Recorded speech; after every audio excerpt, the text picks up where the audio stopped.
In today's video, I'm going to teach you how to edit customer messages in QuickBooks Online, a process that should be quick and straightforward, taking you just around 5 minutes. First off, you'll want to navigate to QuickBooks Online, which is typically accessed through your preferred web browser. Once you've pulled up the QuickBooks Online homepage, head over to the top right corner of your screen where you'll see the option to sign in. Click on the sign in button and you'll be prompted to enter your email and password associated with your QuickBooks Online account.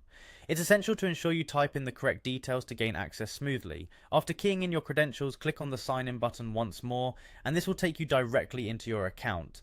Now that you're logged in, our next step is to head towards the settings menu. This is typically represented by a gear icon, usually located towards the upper section of your page. Click on this icon to access a drop-down menu, which offers a variety of options to tweak and tailor QuickBooks Online to better suit your needs.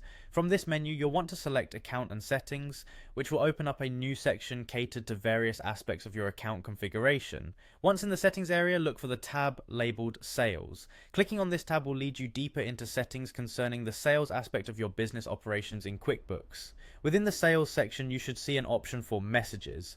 Go ahead and click on Messages to move forward to the area where you can modify customer email templates. This is the part where you can customize the messages that are sent out to your customers. You'll find a default email template that you can modify to better reflect your brand's voice or to convey additional information you consider necessary for communicating with your customers. Make the necessary changes within the text box provided. Once you're satisfied with your edits, it's crucial to remember to save these changes. Look for the Save button, typically located at the bottom of the page or window you're working on. Click on Save, ensuring all your customizations are stored and will be reflected in future correspondence with your customers. And there you have it. You've successfully edited your customer messages in QuickBooks Online.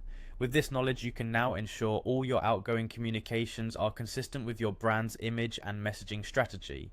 Thank you for watching, and I hope you found this walkthrough helpful in navigating QuickBooks Online more effectively.